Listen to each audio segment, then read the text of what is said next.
Ultimately इसका synonyms होगा finally या फिर इन दी एंड। अल्टीमेटली का मतलब होता है अंत में या फिर आखिरकार, और फाइनली का मतलब होता है अंत में, इन दी एंड का मतलब होता है अंततः, यानी कि आखिरकार या फिर अंत में ही होता है।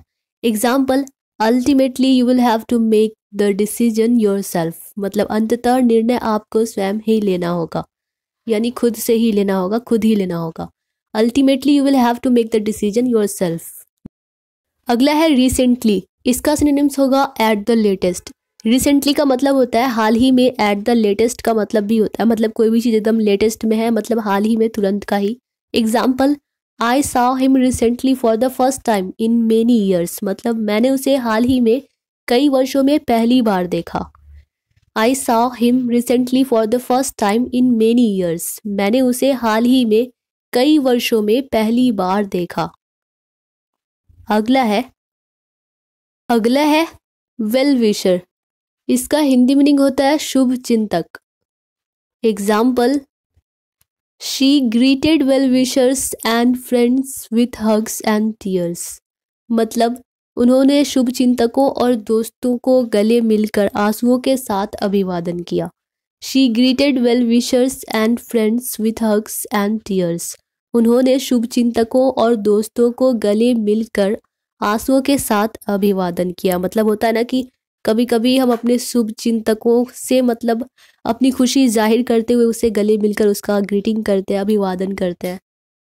अगला है मैट्रिमनी, इसका सिनोनिम्स होगा मैरिज या फिर वेडिंग, मतलब विवाह संबंधी, शादी संबंधी जो भी प्रोग्राम वगैरह या कुछ भी होता है उसे मैट्रिमनी कहते हैं, या फिर विवाह को भी मैट्रिमनी कहते हैं। मैरिज का मतलब भी होता है शादी, वेडिंग का मतलब भी होता है शादी। Example, they will soon be joined in matrimony, matrimony बोलना है इसे, मनी। मनी तब पढ़ते हैं, मनी MONEY रहता है, तब इसे मनी पढ़ते हैं सिंपल, लेकिन यहाँ पे मनी पढ़ना है। वे जल्द ही शादी के बंधन में बंध जाएंगे, या फिर इसका मतलब हुआ कि वे जल्द ही विवाह में शामिल होंगे, मतलब विवाह संबंधी किसी चीज़ में शामिल होना भी होता है matrimony. They will soon be joined in matrimony, वे जल्द ही शादी के बंधन में बंध जाएंगे या फिर वे जल्द ही विवाह में शामिल होंगे। नेक्स्ट है लूज हर्ट, इसका मतलब होता है कि हिम्मत हारना, हौसला खो देना। डिस्पॉन्ड का मतलब भी होता है हिम्मत हारना। Example, don't lose hurt, they will be plenty more chances for promotion, हिम्मत मत हारिए, प्रमोशन के और भी मौके मिलेंगे या फिर काफ़ी मौके मिलेंगे।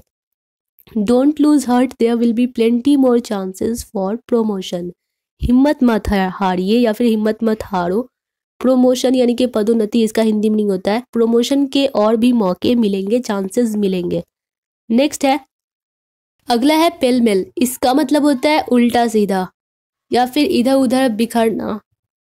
Example, in a disorderly manner the things were piled pell-mell in the room, मतलब कमरे में सामान अव्यवस्थित तरीके से फैला हुआ था, या फिर इसका मतलब हुआ कि कमरे में अव्यवस्थित ढंग से सामान इधर उधर बिखर कर यानी कि फैला कर रखा हुआ था या फिर रखा गया था। In a disorderly manner the things were piled pell-mell in the room, कमरे में सामान अव्यवस्थित तरीके से फैला हुआ था या फिर कमरे में अव्यवस्थित ढंग से सामान इधर उधर फैलाकर रखा गया था। नेक्स्ट है, अगला है चिट चैट, इसका सिनोनिम्स होगा गॉसिप, पैटर या फिर जैबर। चिट चैट का मतलब होता है गपशप करना, गॉसिप का मतलब होता है गप करना, पैटर का मतलब गपशप, और जैबर का मतलब भी होता है गपशप। Example, when I meet him we chit chat a little, मतलब जब मैं उनसे मिलता हूँ तो हम थोड़ी बातचीत या बात करते हैं। When I meet him we chit chat a little, जब मैं उनसे मिलता हूँ तो हम थोड़ी बातचीत करते हैं। नेक्स्ट है जिगजैग, इसे जिगजैग नहीं बल्कि इसे पढ़ना है जिगजैग। जिगजैग का मतलब होता है टेढ़ा मेढ़ा। Example, the kids were running in circles and zigzags around the yard, बच्चे आंगन के चारों ओर गोल गोल और टेढ़े मेढ़े रूप में दौड़ रहे थे। The kids were running in circles and zigzags around the yard, बच्चे आंगन के चारों ओर गोल गोल और टेढ़े मेढ़े रूप में दौड़ रहे थे। यार्ड का मतलब होता है आंगन। नेक्स्ट है, अगला है पिट पैट, इसका मतलब होता है धक धक, मतलब धक धक को इंग्लिश में कहते हैं pit pat. Example, her heart beat beat pat with excitement, मतलब उसका दिल उत्साह से धड़क रहा था, एक्साइटमेंट से धड़क रहा था। Her heart beat beat pat with excitement, उसका दिल उत्साह से धड़क रहा था।